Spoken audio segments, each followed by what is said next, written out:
Pay $1,000 for cat sitting, pool cleaning, and pristine roommate. Welcome to our Choosing Beggars, where you have to pay $1,000 for the honor of shoveling cat turds, posted to Facebook short-term rental, plus cat sitting for 1 month. Here's your chance for an affordable escape in blank at the most desirable time, sunny but not too hot. We'll be traveling from May 30th to June 22nd, looking for a trustworthy person, family, or small group with references to stay in our home and take care of our 2 cats. Our place offers a king bedroom, a queen bedroom, 2 full bathrooms, a work-at-home office, a big deck for dining and lounging, a gas barbecue, an above-ground pool, and a huge yard. Where is it? It's a quiet residential neighborhood, only about a 5-minute walk from all shops and services in the suburbs of blank, and a 20-minute drive from the beach. It's a 5-minute bike ride to a gorgeous creekside path. There are dozens of wineries within a 20-minute drive, as well as golf, hiking, and mountain biking. What we're asking you for, you pay $1,000 for the 3-week stay to cover some of our costs of insurance, electricity, etc. You'll also look after 2 young cats. Feed them on their existing schedule, bring them inside by dark, brush them daily, scoop the cat box, and keep the house clean. Clean the pool, but don't worry about the yard or garden because we have built-in sprinklers. No smoking or vaping indoors. PM me for details and we'll chat on the phone. You mean I get to shovel cat redacted and clean the pool and I only have to pay you $1,000 a month? Sign me up. Actually, it's not $1,000 a month, it's $1,000 for only 3 weeks of doing your chores for you. Hello, fellow university students. My name is blank. Let me introduce myself. I was my high school's valedictorian.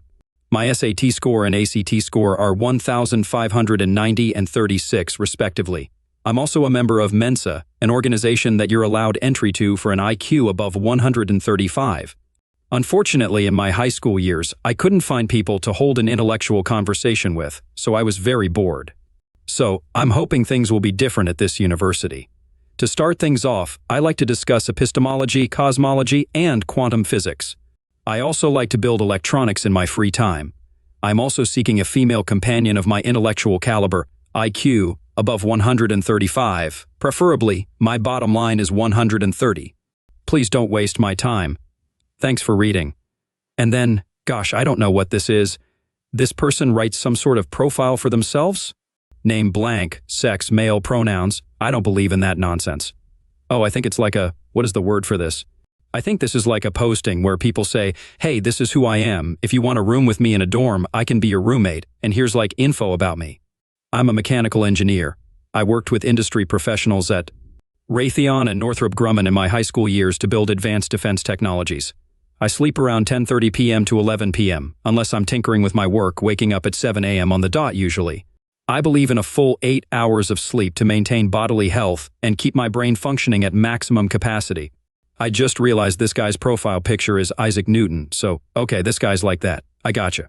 I believe in taking care of myself and my surroundings. I shower twice a day and brush my teeth after each meal. My study areas are wiped with Kleenex every single day, and my research papers and books are put in proper arrangements.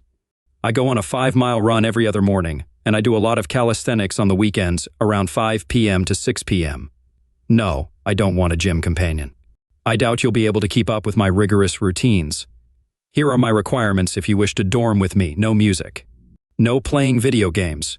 No videos on speaker. You must be plugged into headphones. You must vacuum the dorm with me every day. We'll alternate.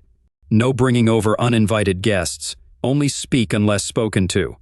The room must be absolutely pristine at all times. No dirty laundry, no garbage, etc. Do not touch any of my stuff. You must wear slippers in the dorm.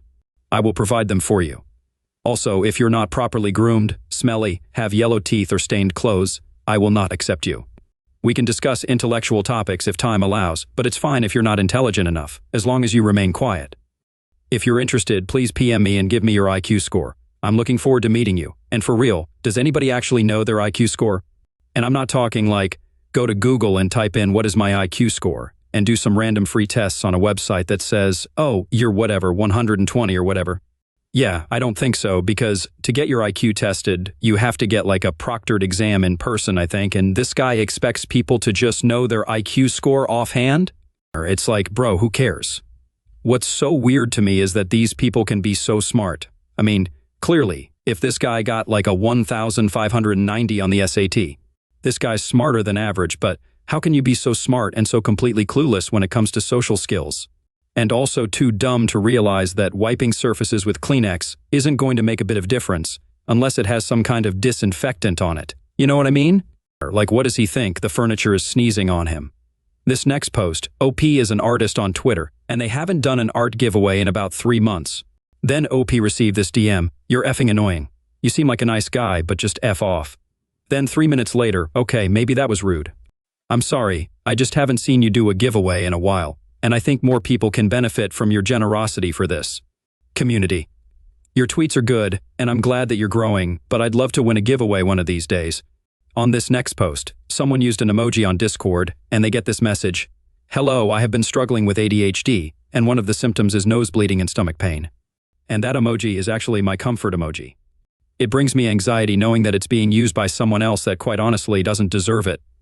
It would make everything less special knowing someone else is using my comfort emoji, completely not understanding the meaning behind it.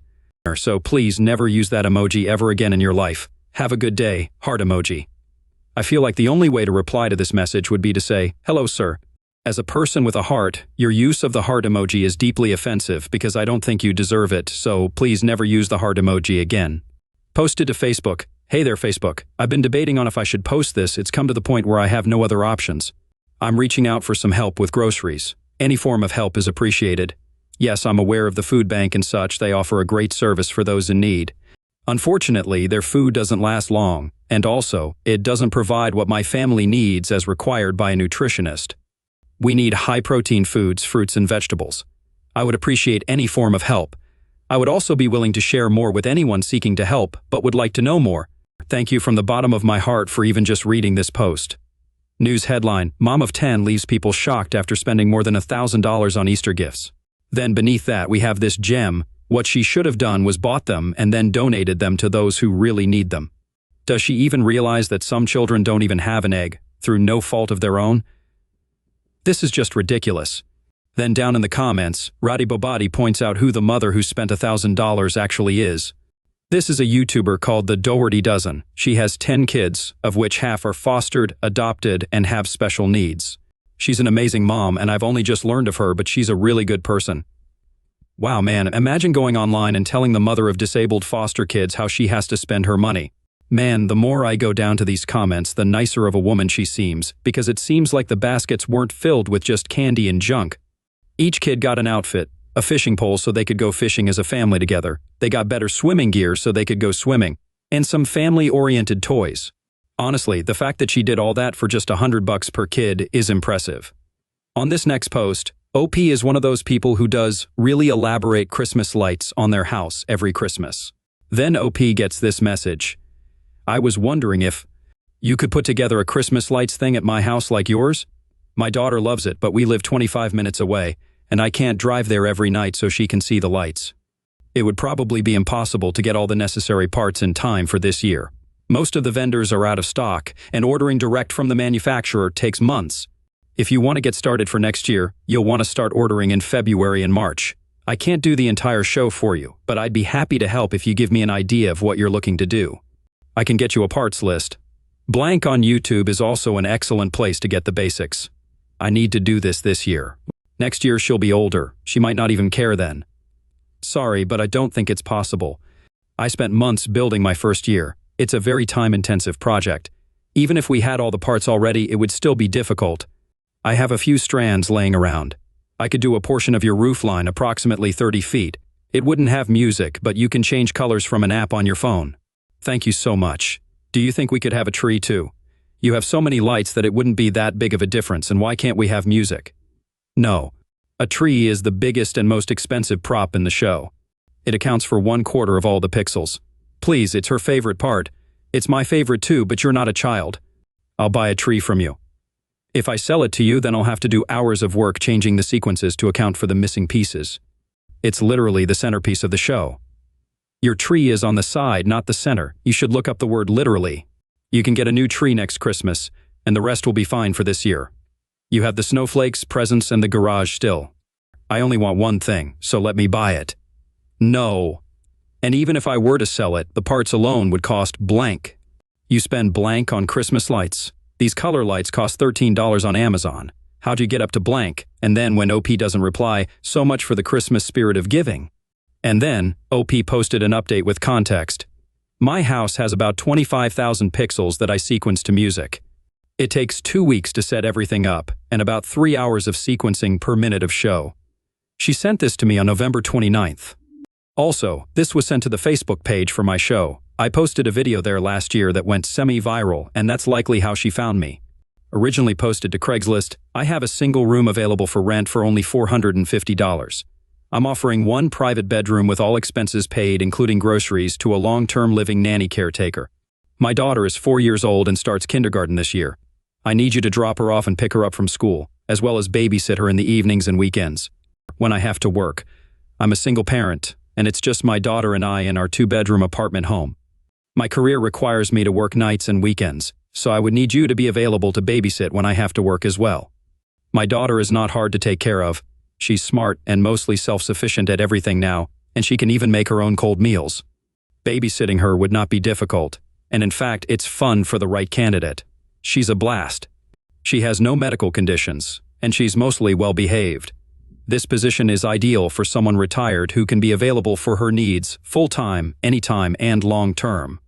Man, I'm always so confused when I see posts like this, because if the person living here is working full-time as a nanny and they also have to pay rent, how does this choosing beggar expect the renter to make money to pay the rent so they can work this full-time job taking care of their kid?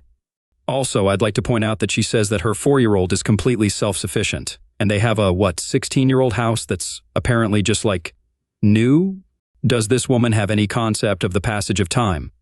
Seeking a dog sitter for weekdays from 10 a.m. to 3 p.m. Pay is $200 a month. You'll be watching an Australian Shepherd Poodle mix. You can hang out at my apartment or bring her back to yours. Text me if you're interested. And if you're curious about the math on this comes out to a little under $10 a day, or about $2 an hour. That was our Choosing Beggars. And if you like this content, check out my podcast where I publish the exact same episodes. Also, hit that subscribe button because I put out new Reddit videos every single day.